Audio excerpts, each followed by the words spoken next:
السلام علیکم دوستو and welcome to real TV. دوستو، ہر شخص اپنا مذہب تبدیل نہیں کرنا چاہتا، جس مذہب سے بھی تعلق رکھتا ہو اسی میں ہی رہتا ہے۔ الحمدللہ ہمیں ہر روز دیکھنے کو ملتا ہے کہ غیر مسلم لوگ اسلام کی تعلیمات پر ریسرچ کر اسلام کو قبول کرتے ہیں، اور اسی ٹاپک کو مد نظر رکھتے ہوئے میرے اس ریئل ٹی وی چینل پر میری ایسی ویڈیوز آپ کو دیکھنے کے لیے مل جائیں گی۔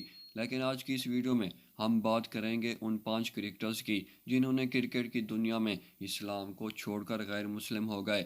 ویڈیو کافی انٹرسٹنگ اور انفارمیٹیو ہونے والی ہے، تو چلیے شروع کرتے ہیں آج کی یہ انفارمیٹیو ویڈیو کو۔ نمبر 5، سورج رندیو۔ دوستو، سورج رندیو سری لنکا کے سپنر بولرز میں شمار کیے جاتے ہیں۔ پہلے تو وہ اچھے کھلاڑیوں میں بھی شامل نہیں تھے، اور اس نے اپنی زندگی کا اہم فیصلہ بھی اچھا نہیں کیا۔ اس نے اسلام کو چھوڑ کر دوسرا مذہب اختیار کر لیا، اور یہ ان کرکٹرز میں شامل ہو گیا جنہوں نے اسلام کو چھوڑ کر دوسرا مذہب اختیار کر لیا۔ نمبر 4، تلکارتنے دلشان۔ دوستو، اس کرکٹر کا تعلق بھی سری لنکا سے ہے۔ یہ سری لنکا کا سابق کپتان بھی رہ چکا ہے اور انتہائی بہترین بلے باز تھا۔ اس وقت یہ ریٹائرمنٹ لے چکا ہے۔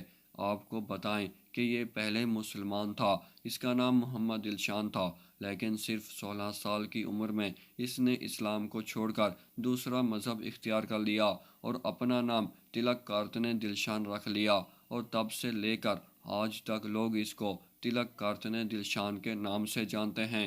16 سال کی عمر میں اس نے جو فیصلہ لیا، مسلم سے غیر مسلم ہونے کا، اس کی زندگی کا سب سے غلط ترین فیصلہ تھا، اور تمام تر مسلمان اس کو اسی وجہ سے ہی پسند نہیں کرتے اور اکثر اوقات اس پر تنقید کرتے ہوئے نظر آتے ہیں۔ نمبر 3، محمود الحسن۔ دوستو، محمود الحسن انڈر 19 کی سطح پر بنگلہ دیش کرکٹ ٹیم کی نمائندگی کا کام کر چکا ہے۔ یہ سال 2009 میں بنگلہ دیش کی انڈر ٹیم کی کپتانی بھی کر چکا ہے۔ یہ انتہائی بہترین بلے باز بھی تھا۔ اپنے کیریئر کے عروج کے دوران اس نے اپنی زندگی کا سب سے غلط ترین فیصلہ لیا۔ یہ مسلم سے غیر مسلم ہو گیا۔ غیر مسلم ہونے کے بعد بھی اس نے اپنا دوسرا نام دنیا سے چھپایا اور پرانا نام محمود الحسن کے نام کے طور پر کرکٹ کھیلتا رہا۔ اس کو یہ اندازہ ہو گیا کہ اگر میری اصلیت دنیا کے سامنے آ گئی تو تمام تر مسلمان تنقید کا نشانہ بنائیں گے۔ آخرکار اس کی اصلیت سامنے آ ہی گئی، تو پھر اس پر صرف تنقید ہی نہیں ہوئی بلکہ بنگلہ دیش ٹیم سے ہی نکال دیا تھا۔ 2009 کے بعد سے ابھی تک یہ کرکٹ سے محروم ہے۔ نمبر 2، وائن پارنل۔ دوستو، جنوبی افریقہ کا فاسٹ بولر وائن پارنل اسلام سے متاثر ہوا اور مسلمان ہو گیا۔ کہا جاتا ہے کہ ہاشم معاملہ نے اپنے ذاتی کردار سے متاثر کیا اور باقاعدہ طور پر اسلام کی تعلیمات دے کر ڈیرہ اسلام میں داخل کیا۔ وائن پارنل نے 30 جولائی 2011 کو اسلام قبول کیا تھا۔ نمبر 1، محمد یوسف۔ یوسف یوحنا عیسائی مذہب کا پیروکار تھا۔ کرکٹ کی مہارت کو دیکھتے ہوئے قومی ٹیم کا حصہ بنا، لیکن 2005 میں اسلام قبول کر کے اپنا نام یوسف یوحنا سے بدل کر محمد یوسف رکھ لیا۔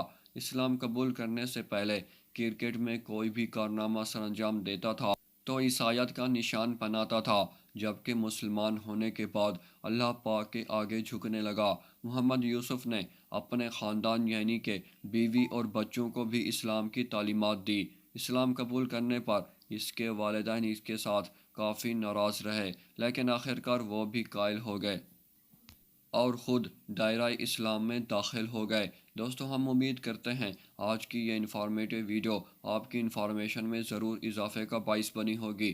ویڈیو اگر پسند آئی ہے تو ویڈیو کو لائک کر کے میرے اس ریئل ٹی وی چینل کو بھی ضرور سبسکرائب کر دیں، تاکہ میری ایسی انٹرسٹنگ اور انفارمیٹیو ویڈیوز کا نوٹیفیکیشن آپ کو اسی وقت مل سکے۔ شکریہ۔